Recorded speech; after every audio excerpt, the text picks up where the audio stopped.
हरे Krishna everyone. हम श्री रूप गोस्वामी जी द्वारा विरचित नाटक श्री ललित माधव को पढ़ रहे हैं। हम इसके चौथे अंक में प्रवेश कर चुके हैं। चौथे अंक में थर्ड अंक तक क्या था कि भगवान कृष्ण मथुरा गए, है ना, मथुरा चले गए। तो उनके पीछे से राधा रानी की, अन्य गोपियों की जो विरह वेदना है उसका वर्णन है। और राधा रानी और राधा रानी के साथ विशाखा सखी वो जल में प्रवेश कर गए हैं, फिर बाहर नहीं निकले। और ललिता सखी को जल में प्रवेश करने से, यमुना के जल के में प्रवेश करने से रोक लिया है मुखरा ने और वृंदा ने। मुखरा राधा रानी की नानी और वृंदा ने ललिता सखी को प्रवेश नहीं करने दिया। मुखरा भी अपने जीवन का त्याग करना चाहती हैं जल में प्रवेश करके, लेकिन आकाशवाणी होती है कि राधा कृष्ण फिर से मिलेंगे, है ना। तो फिर वो इस भरोसे कि राधा कृष्ण फिर से मिलेंगे वो अपने प्राणों को नहीं त्यागती। उसके बाद चौथे, मेरे ख्याल से इतना तो सबको याद होगा, याद है? जी माता जी। ठीक है। इसके बाद चौथे अंक में क्या था कि उद्धव जी हैं, उद्धव जी से मिलने गार्गी आती है। गार्गी गर्गाचार्य जी की बेटी है। उद्धव उनको वर्णन करते हैं कि कैसे भगवान कृष्ण ने कंस का वध किया। और फिर उद्धव यहाँ पे एक घटना का वर्णन करते हैं जिसमें उद्धव बताते हैं कि जो चंद्रावली है, चंद्रावली एक्चुअल में कौन है? वो भीष्मक राजा की बेटी है। उसको रुक्मी लेके चला गया उसका भाई। और जो बाकी कन्याएं थी 16,106 कन्याएं, ठीक है, वो भी ब्रज में नहीं है, वो सब चली गई है राजाओं के घर में। ठीक है, अब यहाँ तक मैंने आपको बताया था। अब मुझे यहाँ पे आपको एक कथा सुनानी है, ठीक है, ताकि इस ग्रंथ को थोड़ा सा आप और अच्छे से ग्रहण कर पाओ। अभी थोड़ा थोड़ा सा मुझे ऐसा लगता है किसी ना किसी को ना कोई कंफ्यूजन रह जाता है, तो फिर उसको क्लियर करने के लिए मैं आपको ना कथा सुनाती हूँ। इस कथा का वर्णन ललित माधव नाटक में नहीं है लेकिन इतना ज्यादा वर्णन नहीं है, ठीक है। तो इसका वर्णन आपको मिलेगा ब्रह्म वैवर्त पुराण में। तो ये कथा क्या है, अब इसको ध्यान से सुनना, सारे नहीं ध्यान से सुने तो नहीं समझ में आएगा। तो ये कथा क्या है कि विंध्याचल पर्वत और हिमालय पर्वत, ये दोनों कौन है? पर्वत श्रेणियां हैं। हिमाचल के राजा हिमवान और विंध्याचल के राजा जामवान, ठीक है। अब हिमाचल के घर में पार्वती जी ने जन्म लिया, गौरी ने, है ना, भगवती कह लो, उन्होंने प्रकट हुई। तो उनका विवाह शिव के साथ हो गया। तो हिमाचल पर्वत को अपने सौभाग्य पर बड़ा ऐसे हुआ कि मेरे जो बेटी है उसके पति महादेव है। तो विंध्याचल को ऐसा लगा कि इसके कितने अच्छे भाग्य हैं हिमाचल के, कि इसको स्वयं महादेव इसके जमाता है, जवाई है, और भगवती इसकी कन्या है। तो उन्होंने ब्रह्मा जी की तपस्या करी और ब्रह्मा जी से वरदान में मांगा कि मुझे ऐसी कन्या प्राप्त हो जो भगवती जिसकी आराधना करती हैं, जो पार्वती भी जिसकी आराधना करती हैं, जो इनकी अधीश्वरी है, वो कन्या प्राप्त हो। इसके पीछे कारण क्या था कि अगर ऐसी कन्या प्राप्त होंगी मुझे जिसकी पूजा स्वयं पार्वती करती है ना, तो जो उससे शादी करेंगे वो, ऐसी कन्या से शादी कौन करेगा?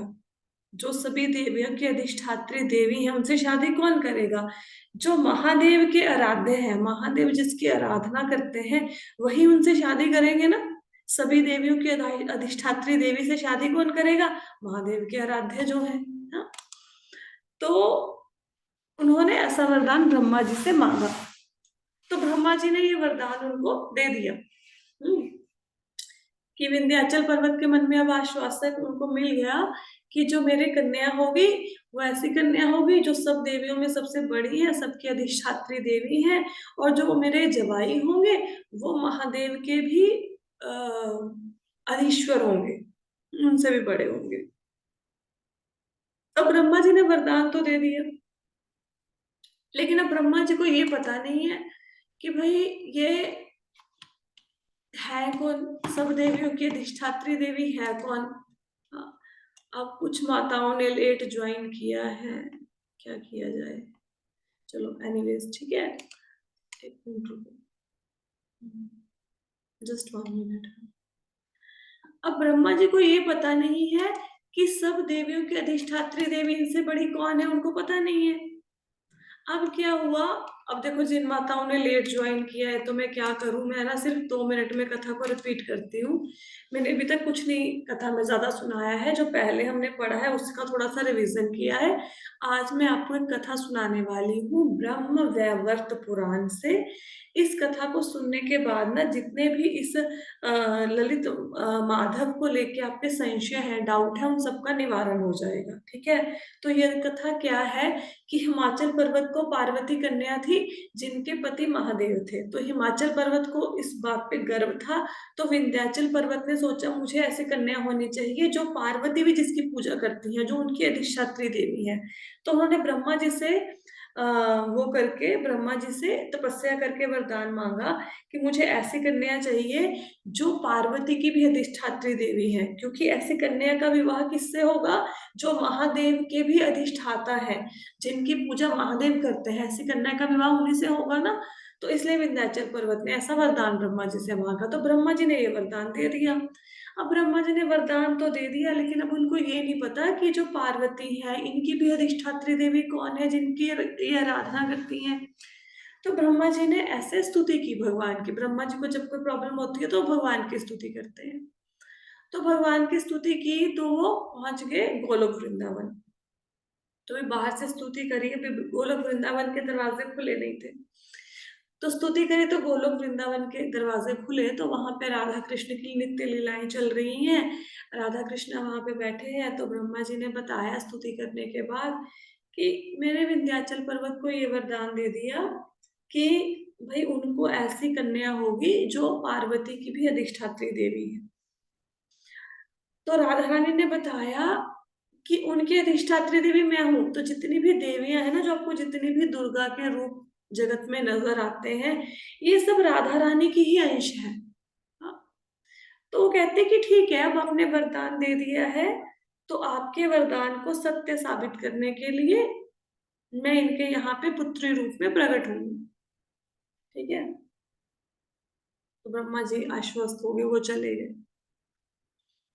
तो अभी क्या हुआ, भगवान कृष्ण जो थे वो राधा रानी की केश विन्यास कर रहे थे, केश सज्जा कर रहे थे।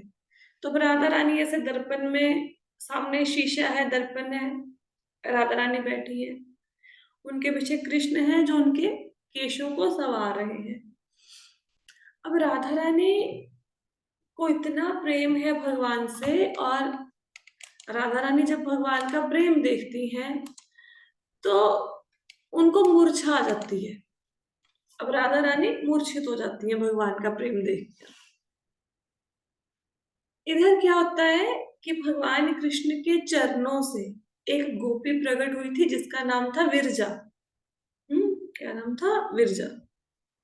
अब विरजा वो है कहाँ पे, वो भी गोलोक वृंदावन में है। तो वो अपने कुंज में भगवान की आराधना करती हैं, उनको भगवान से विरह का अनुभव होता है, तो भगवान को याद करती है कि भगवान अभी मेरे से आके मिले यहाँ पे। तो अब वहां पे गोलोक वृंदावन में पुरुष सिर्फ कृष्ण है, और वो सबके लिए अवेलेबल है। ऐसे नहीं कि वो राधा रानी के लिए ही अवेलेबल है, वो सबके लिए अवेलेबल है। सबके पास भगवान कृष्ण आते हैं, सबसे मिलते हैं, है ना।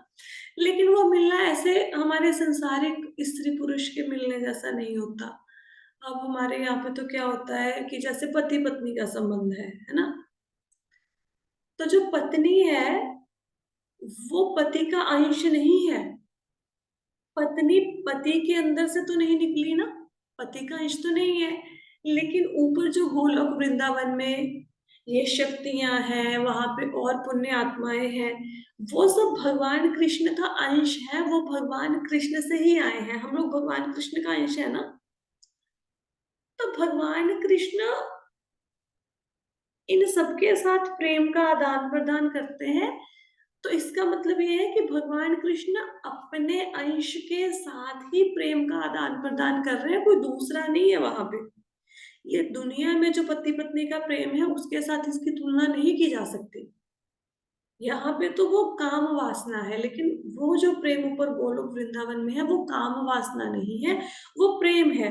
उसकी थोड़ी सी झलक आपको जैसे माता के प्रेम में मिलेगी, जैसे माँ अपने बच्चे से प्रेम करती है निस्वार्थ बिना किसी इच्छा के, तो ऐसे वो प्रेम भावना बहुत उच्च है।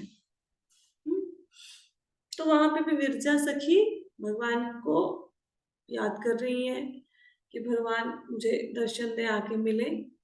तो राधा रानी यहाँ पे मूर्छित हुई, तो भगवान ने राधा रानी को वहीं पे लिटाया और चले गए विरजा सखी के पास, और साथ में अपने एक सखा को ले गए, श्री धाम को ले गए साथ में। अब उनको गेट पे खड़ा कर दिया, गेट पे खड़ा कर दिया तो उनको बोला कि भाई किसी को अंदर नहीं आने देना है, और विरजा सखी के पास चले गए। इधर राधा रानी की मूर्छा खुली, तो राधा रानी ने पूछा ललिता सखी से, विशाखा सखी से कि कहाँ है भगवान कृष्ण, कहाँ है। तो राधा रानी ने ध्यान किया तो पता चला वो तो विरजा सखी के पास चले गए। अब राधा रानी को गुस्सा आया, तो राधा रानी ने क्या किया, अपना रथ लिया। तो राधा रानी का जो रथ है ना, वो बहुत बड़ा रथ है। अब उस रथ में सारा, मतलब ये ना, पर्वत कंदराए, ये सब उस रथ के अंदर ही विराजमान है। झरने झीलें सब रथ के अंदर ही, बहुत बड़ा रथ है।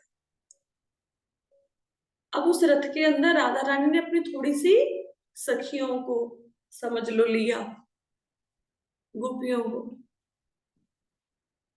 सखियों को लिया। कितनी सखियों को लिया, 364 बिलियन, 364 बिलियन सखियों को साथ में लिया। थोड़ी सी सखियां हैं ये पूरी सखियां नहीं है। राधा रानी की सखियां बहुत ज्यादा है। हाँ, तो इतनी सखियों को साथ में लिया और चल पड़ी किसके पास, विरजा के कुंज में।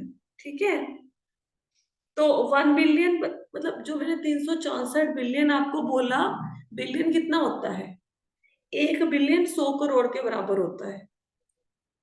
तो 364 100 करोड़, मतलब 364 के साथ 100 लगाओ, फिर इतनी करोड़ गोपियां इनको लिया। ठीक है, तो मैंने बताया 1 बिलियन में 100 करोड़ होते हैं, तो 364 बिलियन गोपियों को साथ में लेके चली बिरजा सखी के पास। तो अब वहां पे गेट पे श्री धाम खड़े हैं। अब वो अंदर नहीं जाने दे रहे कि उनकी ड्यूटी लगाई है अंदर नहीं जाने देना। तो पूछते हैं कृष्ण कहाँ है, राधा रानी पूछती है। श्री धाम कहते मुझे नहीं पता कहाँ है। तो राधा रानी कहती नहीं, जहाँ पे मधु होता है वहीं पे मधुमक्खी आती है, तुम यहाँ पे तो कृष्ण यहीं पे है। बोलती कि हटो गेट से, श्रीधाम हटते नहीं है, प्रभु की आज्ञा है गेट से नहीं हटना। राधा रानी क्या करती है, सखियों को बोलती है कि श्रीधाम को साइड पे लगाओ। तो श्रीधाम, अब 364 बिलियन सखियां, ये श्रीधाम बेचारा अकेला, तो इसको उठा के साइड पे रख देती है श्रीधाम। अब उधर राधा रानी अंदर जाती है तो विरजा सखी डर जाती है, कृष्ण भी डर जाते हैं कि राधा रानी गुस्सा करेगी। तो विरजा सखी डर के मारे जल में परिवर्तित हो जाती है, वो नदी बन जाती है, कुंड बन जाती है वहां पे। और भगवान क्या करते हैं, भगवान एक नाग बन जाते हैं और वहां पे वो उस नदी में प्रवेश कर सकते हैं, विरजा नदी में। अब राधा रानी ढूंढती है, कहीं पे कृष्ण दिखते नहीं है। तो राधा रानी की जो अष्ट सखियां हैं उनमें से एक सखी है इंदुलेखा, सुना होगा कभी इंदुलेखा। तो इंदुलेखा जो है वो ज्योतिष विद्या में पारंगत है। जो राधा रानी है, राधा रानी भी ज्योतिष विद्या में पारंगत है, प्रवीण है, मतलब उसमें उनको पता है ज्योतिष विद्या सारी आती है। तो इंदुलेखा देखती है ज्योतिष विद्या से और बोलती है कि यहीं पे है कृष्ण। ज्योतिष विद्या के अनुसार, गणना के अनुसार कृष्ण यहीं पे। राधा रानी भी अपनी ज्योतिष विद्या से अनुमान लगाती है कि यहाँ पे कृष्ण यहीं पे।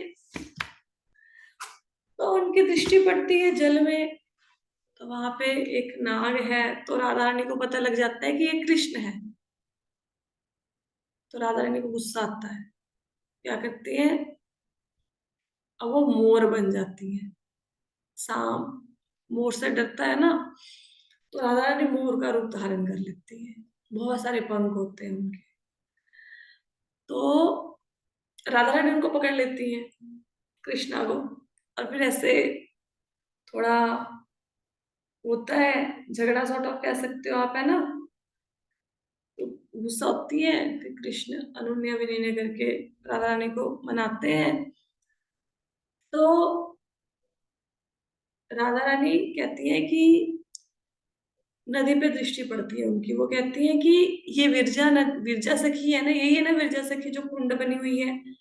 तो उनको श्राप दे देती है कि भाई विरजा को, कि अब ये जो विरजा नदी है, ये आध्यात्मिक जगत में भी नहीं रहेगी और भौतिक जगत में भी नहीं रहेगी, कहीं पे इसका स्थान नहीं है। तो अगर आपको याद हो, मैंने आपको गोलोक वृंदावन का जब चार्ट पढ़ाया था, उसमें ब्रह्म ज्योति दिखाई थी, जो आध्यात्मिक जगत और भौतिक जगत दोनों को अलग अलग करती है। कि नदी है, एक ज्योति है, ब्रह्म ज्योति। वो क्या है, वो ब्रह्म ज्योति विरजा नदी ही है। ना वो आध्यात्मिक जगत में है, ना वो भौतिक जगत में, वो बीच में है, वो विरजा नदी। तो विरजा नदी के 7 बेटे हैं, 7 समंदर हैं, जो हम पता है ना, 7 कॉन्टिनेंट, 7 समंदर। तो अब राधा रानी गुस्से में है, तो उनके कुछ पंख गिर जाते हैं, मोर पंख, हाँ, मोर बनी हुई है ना। तो भगवान कृष्ण उसको अपने मुकुट पे धारण कर लेते हैं। राधा रानी के पंख है ना, तो उनको बड़े प्रिय है, इसलिए भगवान कृष्ण अपने सिर पर मोर मुकुट धारण करते हैं, मोर पंख धारण करते हैं। राधा रानी के पंख हैं जब वो मोर बनी थी। तो चलो अभी राधा कृष्ण अपना आते हैं वापिस, कृष्ण मतलब अपने कुंज में चले जाते हैं, ठीक है। अब राधा रानी बाहर आती है, तो उनको श्री धाम सखा मिलते हैं। तो श्री धाम सखा कहते हैं, उनको गुस्सा आ जाता है कि भाई ये आप क्या करते हो, कि आप कृष्णा को किसी और के साथ शेयर ही नहीं कर सकते हो, है ना। आप कृष्णा अकेले आपके थोड़े ना है, कृष्णा तो सबके हैं, तो आप तो किसी के साथ शेयर नहीं करते। देखो एक्चुअली राधा रानी की जहाँ पे द्वेष की भावना नहीं है कि विरजा सखी के पास क्यों गए कृष्णा, एक्चुअली क्या है, राधा रानी भगवान की अलाहदिनी शक्ति है, तो उनको पता है भगवान कृष्ण की सेवा कैसे करनी है। तो उनको ऐसा लगता है कि कोई दूसरा उनकी सेवा करेगा तो पता नहीं सही ढंग से कर पाएगा कि नहीं कर पाएगा। अब वो आश्वस्त नहीं होती है इस बात को लेके, तो उनके अंडर पहले उसमें ट्रेनिंग लेनी पड़ती है भगवान की सेवा की। मतलब शी इज वेरी पोजेसिव तो नहीं कह सकते, कि वो बहुत, क्या कहेंगे उसको, फिर भगवान कृष्ण की सेवा को लेके बहुत ज्यादा ध्यान करती है, वो सही ढंग से सेवा होनी चाहिए, है ना, सचेत है उनकी सेवा को लेकर। तो इसलिए फिर उनको ऐसा होता है कि दूसरा करेगा ऐसे, अगर सही ढंग से नहीं करेगा तो भगवान को उतना आनंद नहीं आएगा। द्वेष नहीं है ये राधा रानी का, क्योंकि गोलोक वृंदावन में द्वेष क्रोध जैसे भाव तो नहीं है ना। तो अब श्री धामा कहते कि राधा रानी को कि मैं तुम्हें श्राप देता हूँ, तुम जो भगवान कृष्ण को लेकर इतने पॉजेसिव हो, उन भगवान कृष्ण से तुम्हें 100 ईयर्स के लिए दूर रहना पड़ेगा, ठीक है। उधर राधा रानी भी श्रीधाम को श्राप देती हैं। कि राधा रानी कौन है, राधा रानी माँ है ना, तो कि भाई तुम अपने क्रोध पर नियंत्रण ना रखकर तुम माँ के विरुद्ध ऐसे शब्द यूज कर रहे हो, तो तुम भी मर्त्यलोक में गिरो पृथ्वी पे, और तुम भी राक्षस असुर जोनि को प्राप्त हो जाओ। तो श्री राम है जो फिर वो शंखचूड़ राक्षस बन जाते हैं। अब भगवान को पता है कृष्ण को श्राप दे दिया, दोनों ने अब कहाँ जाएंगे, दोनों कृष्ण के पास आएंगे।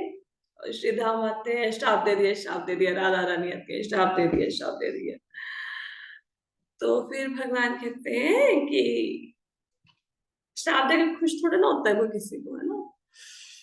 तो भगवान कहते हैं कि देखो अभी थोड़ी देर पहले ब्रह्मा जी आए थे ना, उन्होंने क्या बोला था कि आपको विंध्याचल पर्वत की पुत्री के रूप में प्रकट होना है और आपने इस पे अपनी इच्छा व्यक्त की, तो अब आप विंध्याचल पर्वत की पुत्री के रूप में प्रकट होगी, वो समय आ गया है।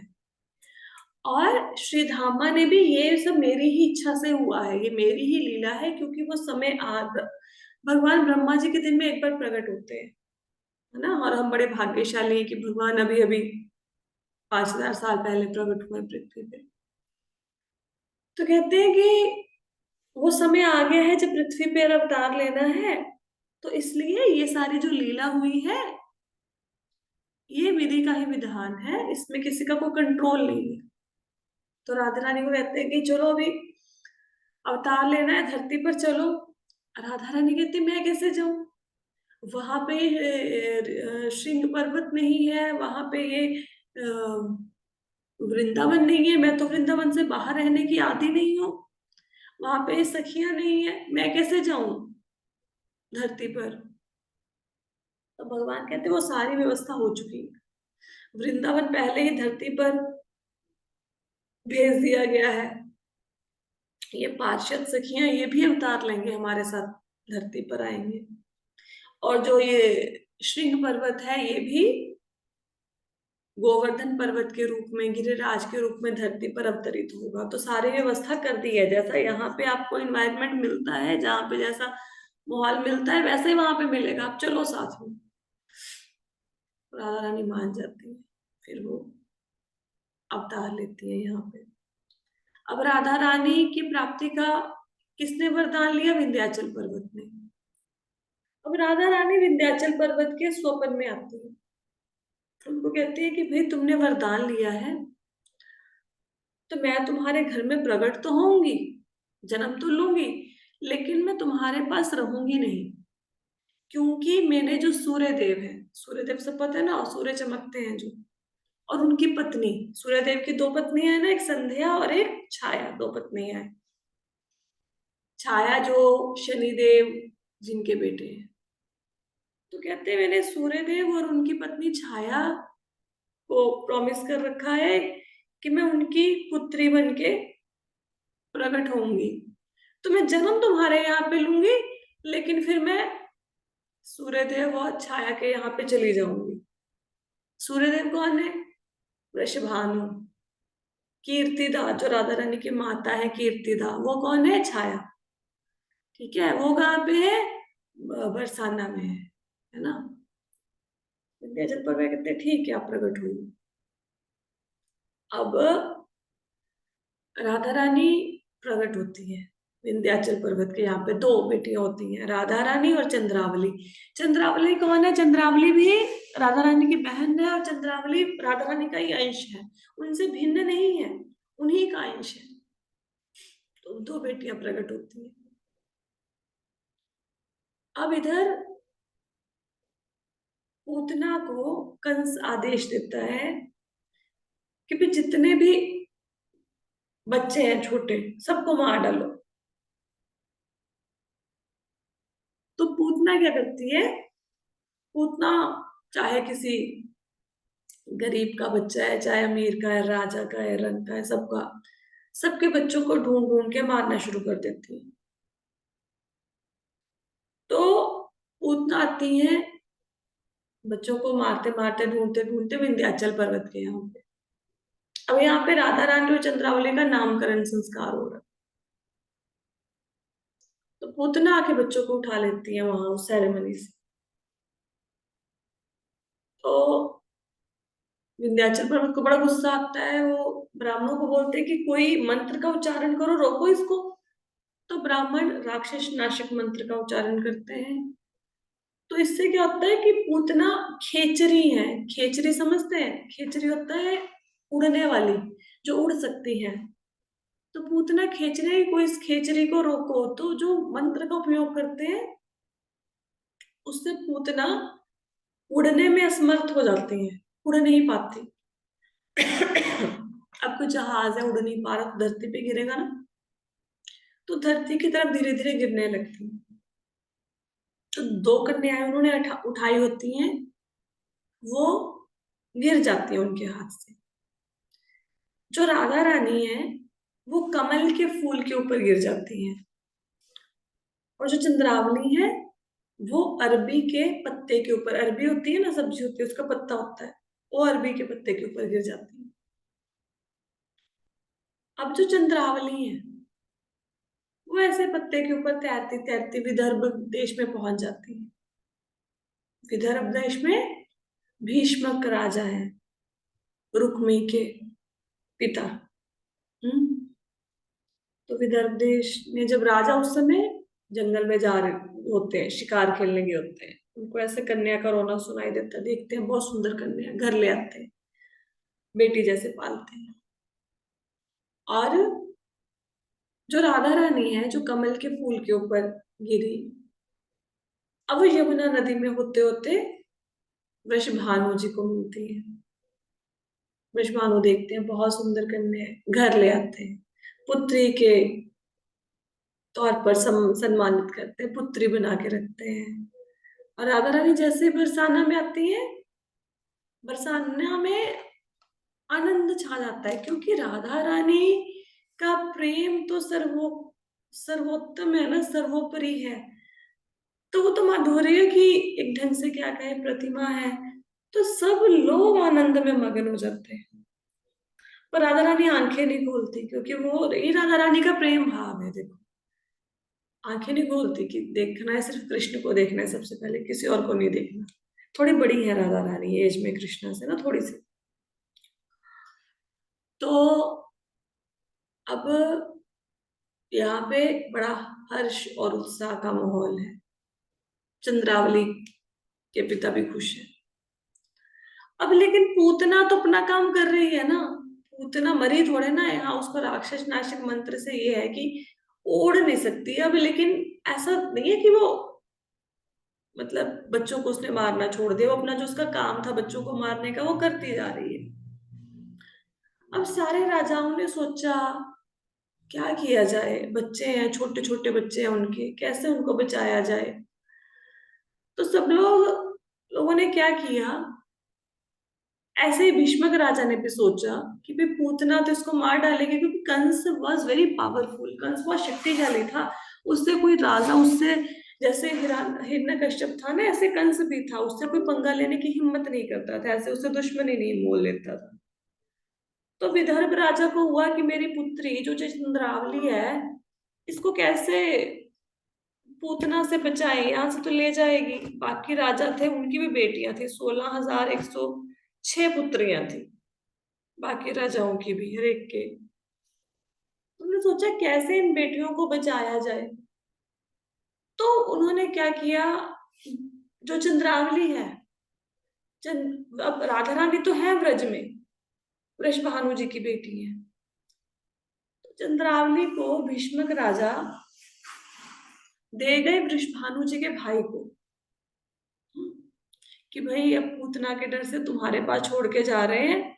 क्योंकि पूतना बरसाना में नहीं आती थी। क्यों नहीं आती थी? क्योंकि ये जो भूत प्रेत पिशाच होते हैं ना, जहाँ पे गौ माता होती है, उनका मूत्र होता है, गौमूत्र, गौ का गोबर होता है, गाय का, है ना, वहां पे ये नहीं आते, राक्षसों का प्रवेश नहीं होता। तो वो वृषभानु जी के जो भाई हैं उनके यहाँ पे चंद्रावली को देके चले गए। बाकी राजाओं ने भी अपनी अपनी कन्याएं, अब वृंदावन में बहुत सारे, ब्रज में बहुत लोग रहते हैं, ऐसे नहीं कि सिर्फ, अब हम लोग 16,106 कन्याओं को कैसे राजा दे के चले गए, इतनी जनसंख्या थी, एक्चुअल में से बहुत ज्यादा जनसंख्या थी ब्रज की। तो बरसाना में 16,106 कन्याएं आ गई। वो उनकी बेटियां नहीं है ब्रज वालों की, वो राजाओं की बेटियां हैं, राजा दे के चले गए हैं यहाँ पे ब्रज में। तो जो ब्रज की कन्याएं हैं उनका जन्म ब्रज में नहीं हुआ, वो राजाओं की बेटियां हैं, राजा यहाँ पे कन्याओं को रक्षा के लिए सौंप के गए हैं। तो ये सारी और भी बहुत विस्तृत कथा है, लेकिन अभी इतना समय नहीं होता तो थोड़ा संक्षेप में बता रहे हैं। इसलिए बता रही हूँ क्योंकि ललित माधव सुनते सुनते ना फिर कंफ्यूज हो जाते हो, क्या हो गया क्या हो गया। तो ये कथा ललित माधव में पूरी तरह से नहीं है, ये ब्रह्म वैवर्त पुराण में आपको मिल जाएगी, आप कभी पढ़ोगे तो। अब ये सब आ गए हैं, ठीक है। तो अब मथुरा से, अब वहां पे लीलाएं हुई, बहुत सारी लीलाएं हुई, पूतना वध की लीला और ये सारी लीलाएं, रास लीला सब कुछ वहां पे कृष्णा करते हैं, लीलाएं हुई बचपन की। अब भगवान ब्रज में रहे 11 साल 6 महीने, और मथुरा में रहे 13 साल 6 महीने, और भगवान द्वारिका में रहे 100 साल। तो सबसे छोटा टाइम पीरियड है ये ब्रज का, टाइम पीरियड है 16, 11 साल 6 महीने। अब भगवान के मथुरा जाने का टाइम आ गया, रथ आ गया है ब्रज में। अब ब्रज में रथ नहीं आता था कोई, कभी कोई रथ नहीं लेके, ब्रज में कोई रथ नहीं चलाता था। रथ आने का मतलब क्या है कि या तो कंस का कोई दूत, उसके सिपाही, उसके कोई सेक्रेटरी, कोई वो आया है जो लोगों को दुख देते हैं, या फिर देवता ब्रज में आए। दो ही बार, दो ही लोग थे जो रथ लेके ब्रज में आते थे। पहले के टाइम में क्या होता था, ऐसे देवता धरती पे आते थे, दिखते भी थे लोगों को। जैसे परीक्षित महाराज के यज्ञ में देवता मूर्तिमंत होके बैठे हैं, साधारण जनता देवताओं को देख पा रही थी। यज्ञ भी होता था तो यज्ञ से यज्ञ पुरुष प्रकट होता था, जिसको बाकी जनता भी देखती थी, और फिर वो प्रकट होके अग्नि में से, भगवान राम के लिए हुआ था ना पुत्र का मेष्टि यज्ञ, तो यज्ञ पुरुष प्रकट हुए थे, उन्होंने खीर का पात्र दिया था। अभी अभी नहीं, अभी ये जो क्या बोलते हैं अंतरग्रहीय यात्रा है ना, जो एक लोक से दूसरे लोक की यात्रा है, कलयुग में बंद है। कलयुग में नहीं आते जाते, कलयुग में नहीं दिखते ये भगवान के। यशोदा रानी रो रही है, नंद बाबा रो रहे हैं, भगवान के अब जाने का समय आ गया मथुरा ब्रज से मथुरा। हम्म। तो वहां तक अब आपने कथा को सुन लिया है। अब भगवान मथुरा से वृंदावन, सॉरी, गोकुल से मथुरा जाएंगे। अब उनका मन नहीं लगेगा, तो उनके लिए एक नाटक का संचालन किया जाएगा। तो ये थोड़ी सी कथा ब्रह्म वैवर्त पुराण से लेके आपको सुनाई गई है, ताकि आपको ये वाला नाटक क्लियर हो थोड़ा सा। तो आज की कथा को सुनने के बाद कुछ क्लैरिटी आई मन में, कुछ डाउट्स क्लियर हुए, कोई बताएगा? तो भाई शांति हो जाते हैं सारे ऑनलाइन वाले। माता जी, हाँ जी। माता जी, हाँ जी, हरे हाँ कृष्ण। जी। आपने माता जी ये बोला है कि ब्रज वो बरसाना में वो नहीं आते थे राक्षस वगैरह। तो मतलब जैसे कृष्णा तो वृंदावन में थे, गोबर वगैरह तो वहां पे भी होता था, माता जी वहां पे कैसे आए वहां पे पूतना? इसलिए आए, जो राक्षस थे ना एक्चुअल में, वो गोकुल के अंदर जब इन्होंने पूतना का वध किया ना, उसके बाद जब भोलेनाथ आए मिलने